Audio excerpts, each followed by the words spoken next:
I'll tell you how this game works. Certified sleep coach, overrated. Visiting NapLab.com, underrated. Let's go.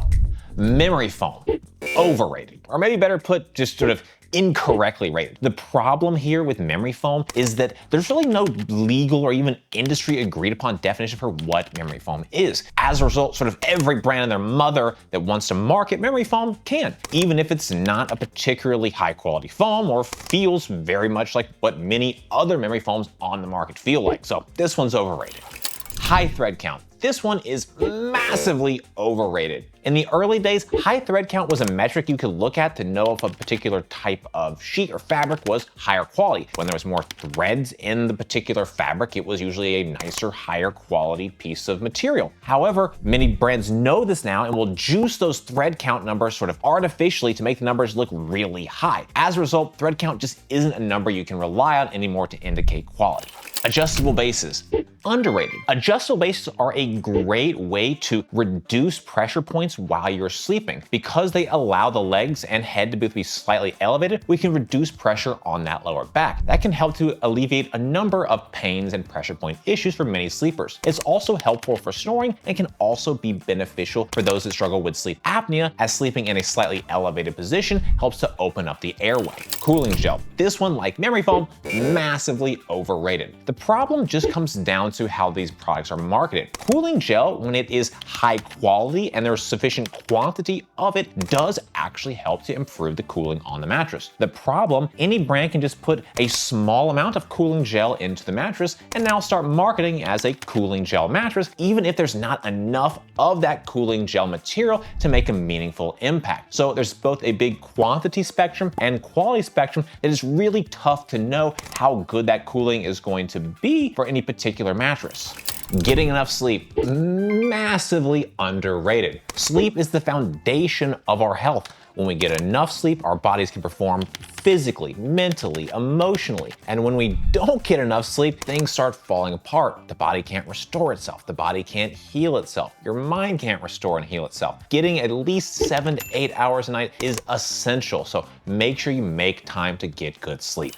Weighted blankets, overrated. While weighted blankets can help some sleepers get better sleep each night, I do think the general marketing and just stories around weighted blankets are overrated. There's just been so much hype in recent years about these weighted blankets, almost as like a miracle product that works for everybody. And I just don't think that's true. Everybody on my team here at NapLab tried a weighted blanket that we tested a few years ago, and really nobody felt that it was beneficial to their sleep. Again, your mileage may vary, but in general, this one is overrated.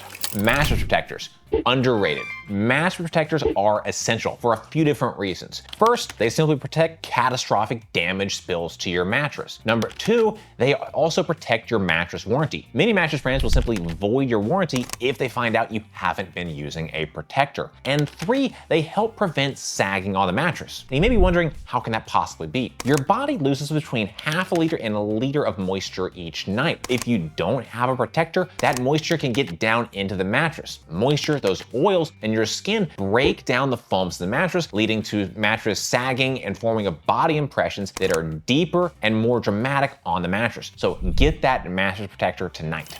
Pillow top mattresses, overrated. This is a tough one because these types of mattresses can be great, but like so many things in the world of mattress marketing, they become really aggressive and they're sort of preached as these miracle products that are just great for all sleepers. Pillow top mattresses absolutely can be good and do work for a great number of sleepers. However, mattresses that use thin knit covers can also work, and they create a more direct type of engagement with the foam comfort layers below. So I think there are pros and cons to both, but in general, pillow top mattresses may be a bit overrated. AI generated content, overrated. I know, hot take. Oh, that's hot. That's hot. Personally, I'm just not a big fan. I want to see stuff that's written, created, drawn, video produced by people, by humans. Whenever I go to a support chat on a website, I want to talk to a person. While maybe the chat bot could be nice for some real simple questions and you can get those back pretty fast, a lot of times I just want to talk to a person and I want my people creating content, not robots. Smart beds, massively overrated. This is another one where the mattress marketing around these products just gotten out of control, with many brands sort of marketing their smart bed product as if it's some type of miracle worker. While there are certainly benefits and many sleepers can benefit in terms of smart beds that are able to, track your sleep or dynamically adjust the feel to better meet your specific needs, I think the general marketing and messaging around these products just doesn't match the level of performance that they're able to deliver. The firm mattress myth, sort of this idea that firm mattresses are always better if you have back problems and back pain. I think this one is overrated. At some point in the last few decades, this sort of idea that firm is always best for back problems sort of began to become more widespread, and it's still pretty common belief today. And it's just not always true. Again, while firm mattresses can be beneficial for many sleepers who struggle with back pain, they're not a silver bullet for everybody. Some back sleepers are better served by medium to medium firm. In fact, I would argue most people that struggle with back pain need a medium to medium firm feel, and only if you have very specific type of back pain can that firm mattress make an impact for you. This is one where it's worthwhile to talk to your doctor, see what they recommend depending on your specific type of pain, how it originates, and how it could be sort of treated. A firm mattress could be a good fit, but a doctor is going to be able to say for sure in that case. Mattress toppers. This one is a bit overrated. I really think of mattress toppers really as more of a temporary and kind of like Band-Aid solution. If you have a mattress that's a bit older, that doesn't have the right firmness, that's maybe lost some support or comfort, a topper can be a great way to extend the life of that mattress a little bit, get a little bit more out of it. Also, if you have a partner that has very different needs and they want something that's softer or firmer, you can use a topper to help adjust, one side of the mattress. However, I don't really think mattress toppers are a great long-term solution. If you buy a brand new mattress and put a topper on it, that just feels a bit silly to me. Better to get a mattress that really fully meets your needs right out of the box and not something you have to put this Band-Aid solution on top of. The European sleep system, which is basically when you have a queen or king or larger type mattress, instead of using one big comforter, each sleep partner gets their own comforter. This one is massively underrated. My wife and I have actually been doing this for a number of years already. We didn't know it was sort of like a formal thing that was going on in Europe, but pretty cool to find that out. This has been a huge benefit to our sleep. For many years, we had sort of the classic, just king comforter, and we switched to 2 twin XL comforters, which is great. You're able to just do whatever you want with the blanket. One partner is not hogging it, and there's more than enough blanket. We've also tried having 2 queen comforters, which is really great for the winter time. Sometimes we'll switch to that instead of the twin XL. You just have a little bit more blanket to wrap around you. Super nice, highly recommended. White noise machines. These are overrated in my view. The problem I have with white noise machines and kind of anything in the world of sleep tech is it's just marketed to be this insane miracle product that works for everybody and just has this perfect solution. I just don't think that's the case. While these certainly can work for some sleepers, they aren't a good fit for all sleepers. Also, I think it just ends up feeling like an unnecessary sort of ancillary product that's easily replaced by just a fan. A lot of people like to sleep with a little airflow in the room, whether that's a box fan in the corner of the room, an air purifier, or your overhead fan, and those types of fans are gonna serve the same basic purpose as sort of a standalone white noise machine. If you really like the white noise, you can also just get the white noise app on the phone. It's gonna do the same basic thing. Snooze buttons. These are overrated. Why are you snoozing? Why are you waking yourself up to then be kind of half asleep? If you're just gonna get up 30 minutes late, just set the alarm for 30 minutes later and stop pretending that you're some amazing version of yourself that gets up at an early time. That's not you. That's okay. Just agree that you're gonna get up later and then just get up at the absolute latest time you possibly can. Blackout curtains. These are massively underrated. When it comes to sleep, darker is better. Study after study has shown that when the room is darker, when there's less light penetrating into the room, you sleep deeper, faster, better. Sleep is more restorative. The benefits are multitudinous. If you can put up a curtain rod and get those blackout curtains, it's absolutely worth doing. Napping. Overrated. The problem with napping many times is people just simply sleep too long. If you're taking an hour, 90-minute, 2-hour nap during the middle of the day, for the most time, that means you are now sleeping later, going to bed later. If you're going to take a nap, you need to keep it on the shorter side, usually 20 or 30 minutes. Set an alarm so that you wake up and do not go over that 30-minute threshold. The problem with napping is that if you take longer naps, you're now entering REM cycles and you're sort of messing with your circadian rhythm and you're messing with the general just sleep awake cycle. So it's usually better to either take short naps or no naps at all so that you can get full sleep at night. Sleeping in a cold room. This one is underrated. Cold sleep is beneficial for deeper sleep, faster sleep, better sleep. Study after study after study has shown that this to be true, that the ideal temperature is 60 to 67 degrees for most adult sleepers. So do what you can to get your room as cool as you can during the night. You can still warm up with the comforters, but that colder room is going to massively improve your sleep. Drinking alcohol before bed. This one is overrated and in general just a bad idea. This is another one where study after study has proven sleep is affected negatively by drinking alcohol. If you are having drinks right before bed, that's going to mess with your sleep. It's going to reduce your sleep quality. It's going to cause more nighttime awakenings. So if you can, avoid the nightcap. No alcohol, no cigarettes. Raise your hands, kid. Nintendo Switch 2. Underrated! It is the best thing I have bought in forever. Yes! Yes! I love my Switch 2. Some will argue that it's a $500 Pokemon machine, and they may be true. Listen, I had a great time with Legend Zeta A, Pokemon Pokepia is great, Winds and Waves come out in 2027, fantastic, absolutely love it. Get your Pokemon machine today.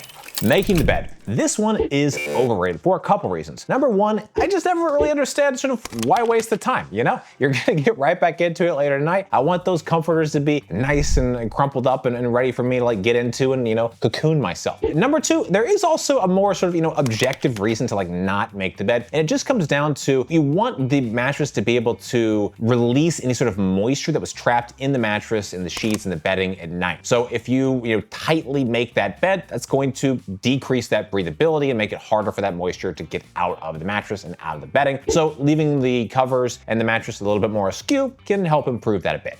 Sleeping with pets. This one is overrated. Certainly, it's nice to sleep with pets. It's easy, they cuddle, they snuggle, it's lovely, right? However, there are a number of negatives to sleeping with pets. All the stuff that's on their body and their hair and their fur, on their feet and their mouths is sort of accumulating in your mattress and in the immediate area where you're sleeping and spending just a lot of your time. In addition, pets are moving around during the night, so it's like, sleeping with another partner. All those movements are more likely to disturb your sleep and cause you to get worse sleep. So if you can get the pet to sleep in their own bed off your mattress, that's ideal for your sleep. But certainly as somebody who already sleeps with a pet, I can understand the difficulties in getting them to leave the mattress. Mouth taping. This one is overrated. And the whole idea behind mouth taping is that you want to force your body to breathe through your nose. So if you have tape over your mouth, you literally can't breathe through the mouth. Doctors have repeatedly come out against the idea of mouth taping because the risk to your breathing and airflow during the night, and therefore your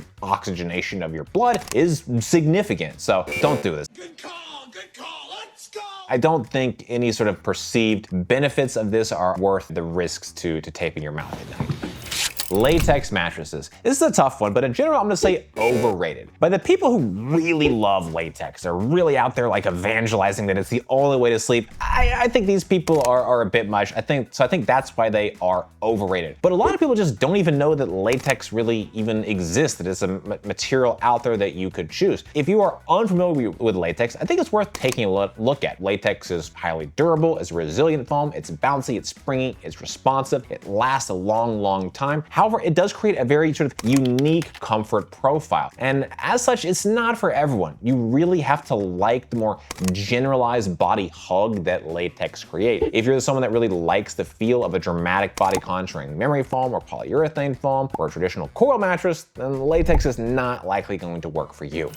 Blue light glasses. These ones are absolutely overrated. The idea and that blue light is bad for your sleep is proven. There's been enough studies to show that I believe there's a lot of evidence there that I believe that is true. But as far as blue light glasses, the studies and the work I've seen on these specifically is very hit or miss, with more of it being miss. A lot of glasses that are marketed as blue light blocking are not as effective at doing that as marketing claims to be. So I think in general, this is overrated. Sleep trackers. This is overrated. Sleep tracking, I think, can be beneficial to a point. Knowing if you're getting poor quality sleep, you're waking up, you're snoring, these different things that impact your sleep quality, that is beneficial. But there's a point where it stops being helpful. If you've been tracking your sleep for years and years and it's being unchanged, why are you still tracking? Why? There's just not a whole lot of benefit there. So spending, a lot of money, particularly these subscription services that have, sleep tracking built in, I really find those, a tough pill to swallow. I think for most people, track your sleep until you understand what's going on in your body, what's working, what's not working, and then make changes. But once your sleep is in a good spot, and if you're waking up well rested, restored, there's really no need for long-term sleep tracking in my view. Sleeping with the earplugs. This one is underrated. This is another one where there's all kinds of clinical studies that show when your room is quieter, you sleep deeper, faster, better, longer REM, more restored, just better overall sleep quality. Earplugs are a really easy way to drop the decibels by another 20 to 30 decibels in your room. Even just really simple sort of, foam earplugs, sort of the type that you just sort of, smash up with your fingers, stick those in there, then they expand a bit. Super easy, comfortable for most sleepers, and a great way to reduce the noise and therefore reduce the awakenings and improve your sleep at night. Mr. Beast, overrated. It's fine, but man, the way people talk about him, it's like the second coming. So I think a bit overrated. Though I did like the video he did where he was interviewed by David Letterman on Netflix, so that was interesting. Watching another NapLab video, underrated, hugely. Check out this video here. It's an interesting one on the best mattresses we've tested to date, so give it a watch.